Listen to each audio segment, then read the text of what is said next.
البيتزا النهاردة عندي هنعمل بيتزا أحسن من بيتزا المحلات. هناخد كيلو دقيق، هنحطه في بولة، هننزل برشة ملح، هننزل بكيس خميرة فورية مع معلقة سكر كبيرة مع شوية مية دافين وهنركنهم على جنب. هننزل بمعلقة بيكنج باودر وكيس فانيليا، بيديها ريحة وطعم. هنبدأ ان احنا ننزل بكوباية مية وعلبة زبادي، او عندي الشرش بتاع المية بتاع الجبنة القريش كان عندي، بيبقى لطيف جدا، في بيديها طراوة كويسة قوي. بديلها الزبادي. هننزل برشة زعتر وزيت زيتون، هننزل بالخميرة على العجينة. السوائل كلها موجودة، هنصبر عليها 5 دقايق وننزلها على رخامة عليها دقيق ونبدأ نعجن فيها، ونلم السوائل مع الدقيق. و كل ما بنعجن فيها كل ما هتبقى سهلة في التشكيل معانا وهتبقى طرية وهشة. هنحطها في بولة وهننزل عليها شوية زيت زيتون ونغلفها بالزيت الزيتون ونغطيها ونسيبها تخمر ونرجع لها تاني بعد ما تخمر. حطيناها طبعا بستريتش وفوقيها حطيناها في مكان ضلمة.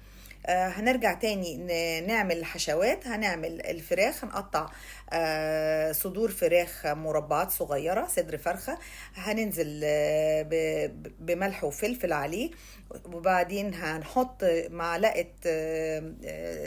باربيكيو صوص وفلفل الوان. كده حشوة الفراخ خلصت. مكان حشوة الفراخ هنرفعها وهنحط فص ثوم وشوية زيت. عندي طماطم متفرزة، نزلت على فص الثوم بالطماطم المتفرزة دي وعملت صلصة البيتزا. نزلت ريحان عليها وده مهم قوي لان هو ده اللي بيميز البيتزا. رجعت جبت البيتزا بعد ما خمرت، العجينة بعد ما خمرت قسمتها 4 تربع. كل ربع يعتبر صينية بيتزا لارج، فالكيلو عندنا هيعمل لنا 4 بيتزات كبار. بدأنا ناخد الكورة من الكور. جبت صينية، أنا بشتغل على ظهر الصينية بتبقى مفتوحة وبيبقى التسوية بتبقى أحسن. دهنتها زيت وبدأت أفردها على الصينية وأنزل الحروف بتاعتها على جانب الصينية. عندي جبنة صوابع موتزاريلا، جبتها وحشيت بيها الأطراف عشان ما نرميش الأطراف. ناس كتير ما بتاكلش الأطراف بتاعة البيتزا، فلا احنا هناكلها وهتبقى مقرمشة وجميلة وفيها ومحشية من جوه جبنة موتزاريلا. عندي حشوة سجق، نزلت السجق مع البصل مع زيتون مع الحشوات اللي عندنا مع الفلفل. خلصت الأولانية. هنعمل شكل تاني، هنعمل البيتزا بكور. هنجيب الصوابع الموتزاريلا هنعملها كورة وهنبدأ ان احنا نغلفها بالعجينة يبقى كور جنب بعضها محشية. وهنبدأ ننزل بالصلصة، نفردها في النص وهنبدأ ننزل بالفراخ اللي احنا عاملينها.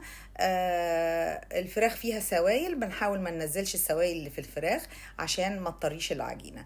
هننزل بشوية بصل وشوية زيتون ونجيب 7 اب.